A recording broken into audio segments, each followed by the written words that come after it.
ये साल था 1987। राजस्थान के सीकर डिस्ट्रिक्ट में बसे देवराला गांव से आई एक खबर ने पूरे देश में हंगामा मचा दिया। हम बात कर रहे हैं रूप कंवर केस की, जो हमारे देश का लास्ट रिपोर्टेड सती केस था। दरअसल जनवरी 1987 में रूप कंवर की शादी माल सिंह से हुई थी और शादी के महज कुछ 8 महीने बाद ही माल सिंह की डेथ हो गई। पति के अंतिम संस्कार के दिन रूप कंवर दुल्हन की तरह सच के सती होने के लिए तैयार थी। रूप के सती होने की खबर गांव में आग की तरह फैलने लगी और देखते ही देखते हजारों लोगों की भीड़ वहां जमा हो गई।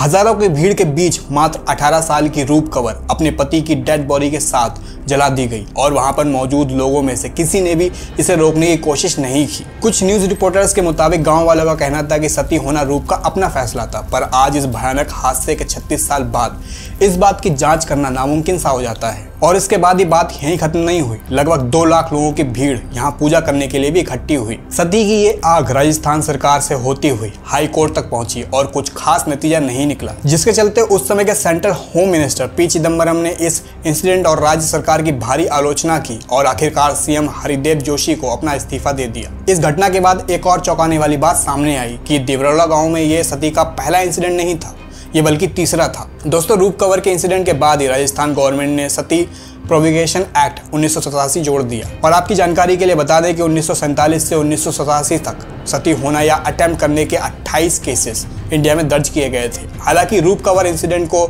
लास्ट सती केस माना जाता है, फिर भी इसके बाद भी कुछ 24 लड़कियों ने सती होने की कोशिश की थी, जिन्हें पुलिस आखिरी वक्त पर रोकने में कामयाब रही। लेकिन हैरानी की बात यह है कि आज 21वीं सदी में भी इसके निशान देखने को मिल जाते हैं। 2023 में गुजरात की संगीता ने साबरमती नदी में कूदकर सुसाइड कर लिया था, जिसके पीछे वजह यह बताई गई थी कि उसके सास ससुर प्रेशराइज कर रहे थे। दोस्तों, आज की इस वीडियो में सती प्रथा को ही समझेंगे कि क्या होती है सती प्रथा, सती प्रथा की शुरुआत कब हुई थी और इसको किस तरह भारत से खत्म किया गया था। अब अगर बात करें दुनिया के पहले सती इंसिडेंट की, तो हमें मानव लोक से लेकर देवलोक तक का सफर तय करना पड़ता है। दरअसल सती देवी उमा को कहा जाता है, जो भगवान शिव की पहली बीवी थी और काफी लोगों की मान्यता है कि सती प्रथा का जन्म भी यहीं से शुरू हुआ था। माता उमा के पिता प्रजापति दक्ष ने जब उनके पति भगवान शिव को काफी परेशान किया तो माता उमा ने अपनी यौगिक पावर से खुद को जला दिया। हालांकि काफी हिस्टोरियंस इसे सती प्रथा का ओरिजिन नहीं मानते, क्योंकि सती प्रथा के अनुसार कोई भी महिला सती तभी होती है जब उसके पति की मृत्यु हो चुकी हो। दोस्तों, बात करें सती प्रथा के रिलीजियस सेक्शन की, तो सबसे पुराना प्रमाण ऋग्वेद में सती प्रथा का कहीं भी जिक्र नहीं मिलता। वहीं दूसरी तरफ ऋग्वेद में मेंशन एक श्लोक एक्सपर्ट्स के बीच काफी चर्चा का विषय बना हुआ है। इस श्लोक के मुताबिक विधवा यानी विडो को अपने जीवन में आगे बढ़ने के लिए कहा गया है। दरअसल इस श्लोक के लास्ट वर्ड अग्रे को मिडिएवल पीरियड में कुछ पुजारियों द्वारा अग्नि यानी फायर का इंटरप्रिटेशन दिया गया। इससे सती प्रथा को एक वैदिक प्रथा दिखाने में इस्तेमाल किया गया और इस मिस इंटरप्रिटेशन का खुलासा मैक्स मुलर द्वारा किया गया था। इसी तरह से अर्थवेद के 18.3.1 के श्लोक में चूजिंग हर हस्बैंड वर्ड का मीनिंग भी कुछ स्कॉलर्स ने सती प्रथा से जोड़ा है। हालांकि इसका सती प्रथा से किसी भी तरह का डायरेक्ट कनेक्शन नहीं पाया गया है। अब बात करें वेदास के बाद हमारे हिंदू धर्म के सबसे ज्यादा इन्फ्लुएंस करने वाले रिलीजियस टेक्स्ट की, तो उसमें मनुस्मृति, याज्ञवल्क्य स्मृति शामिल है, जिनमें से किसी में भी सती प्रथा का उल्लेख नहीं पाया जाता। दोस्तों, सती प्रथा का प्रमाण हमें रामायण में भी देखने को नहीं मिलता। हिस्टोरियन रामशरण शर्मा के मुताबिक रामायण में भगवान राम के वनवास के दौरान उनके पिता राजा दशरथ की मृत्यु हुई और रामायण के आखिरी युद्ध में रावण की भी मृत्यु हुई। पर ना तो भगवान राम की माता कौशल्या ने सती प्रथा को अपनाया और ना ही रावण की पटरानी मंदोदरी ने। हालांकि बात महाभारत काल की करें तो इसमें हमें राजा पांडु की मृत्यु के बाद उनकी दूसरी पत्नी रानी मादी द्वारा सती होने का उल्लेख मिलता है। पर इस इंसिडेंट को लेकर भी जानकारों में काफी कंट्रडिक्शन है और माना जाता है कि इस टेक्स्ट को भी महाभारत में काफी बाद में ऐड किया गया था। इसके अलावा 6th सेंचुरी BCE से 4th सेंचुरी BCE तक भारत में हिंदुइज्म और बुद्धिज्म के बीच निरंतर कोल्ड वॉर चलता रहा। लेकिन अगर इस बीच किसी भी बड़े बुद्धिस्ट मॉन्क द्वारा सती प्रथा का क्रिटिसाइज किए जाने का उल्लेख भी नहीं मिलता। अगर उस समय ये सती प्रथा चल रही होती तो जरूर ही बुद्धिज्म द्वारा इसे हिंदू धर्म को क्रिटिसाइज करने के लिए इस्तेमाल किया गया होता। बात करें 3rd सेंचुरी BCE में आए ग्रीक यात्री मैगस्थनीज की, तो उनके अकाउंट्स में भी सती प्रथा का कोई भी मेंशन नहीं पाया गया है, जिससे ये बात तो साफ हो जाती है कि हमारे देश में सती प्रथा मौर्य काल तक तो प्रैक्टिस नहीं की जाती थी। दोस्तों, बात करें सती प्रथा के पहले पक्के सबूत की, तो वो हमें इतिहास के पन्नों में लगभग 5th सेंचुरी CE में मिलता है। हिस्टोरियन एलेक्स माइकल्स के मुताबिक पहला सती स्काइनॉक्स 423 CE में नेपाल में पाया गया और इसके बाद 510 CE में इंडिया में मध्य प्रदेश में मिला। गुप्ता पीरियड का ईरान स्काइनॉक्स थिरुबलन गाडू कॉपर प्लेट्स में, जिसका time period 10th century CE है। इस स्काईनॉक्स को मोरक्कन ट्रैवलर इब्न बतूता ने अपनी यात्रा में भारत में 3 सती इंसिडेंट को देखने का दावा किया था। दरअसल सती प्रथा को अगर हम टाइमलाइन की मदद से समझें तो सती प्रथा होने के ज्यादातर केसेस हमारे देश में इस्लामिक इन्वेजन के दौरान ही हुए हैं। दोस्तों, हमारे देश की जानी मानी हिस्टोरियन रोशन दलाल का कहना है कि इंडिया में सती प्रथा 5th सेंचुरी से 10th सेंचुरी सीई के बीच होती दिखाई दी है और शुरुआत में ये प्रैक्टिस हायर क्लासेस तक ही सीमित थी और उसमें से भी स्पेशली राजपूत कास्ट में ही होती थी, जिसके बाद समय के साथ इस प्रैक्टिस को ब्राह्मण और कई बैरियस कास्ट ने भी अडॉप्ट किया। ऐसा माना जाता है कि इस्लामिक इन्वेजन और एट्रोसिटी के चलते सती प्रथा का एवोल्यूशन हुआ और जौहर प्रथा अस्तित्व में आई। इस प्रथा में युद्ध क्षेत्र में पति की मृत्यु के बाद इस्लामिक एट्रोसिटी और मास रेप से बचने के लिए विडोज अपने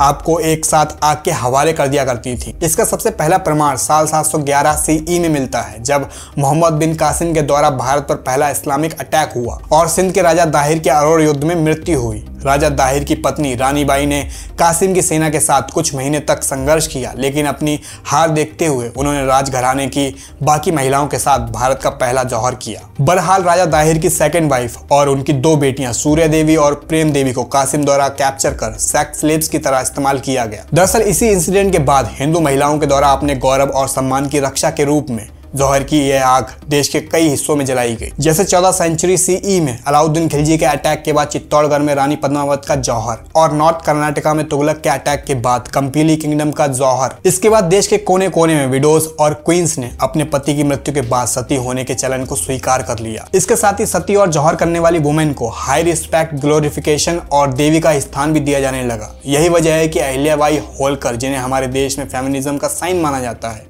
जिन्होंने अपने पति के मृत्यु के बाद अपने पूरे साम्राज्य को अकेले ही संभाला था, वो भी अपनी बेटी मुक्ताबाई होलकर को सती होने से नहीं रोक पाए। इसी तरह जब सिखों के तीसरे गुरु अमरदास साहिब ने सती प्रथा का विरोध किया तो वहीं साल 1839 में राजा रणजीत सिंह की मृत्यु के बाद उनकी 4 बीवियों ने सती प्रथा का निर्वहन किया। अब बात की जाए 19वीं सेंचुरी में ब्रिटिश इंडिया में सती प्रथा की, तो जितने केस और मिडिएवल इंडियन हिस्ट्री में देखने को नहीं मिले, लेकिन उससे ज्यादा मॉडर्न हिस्ट्री में उभर कर सामने आए।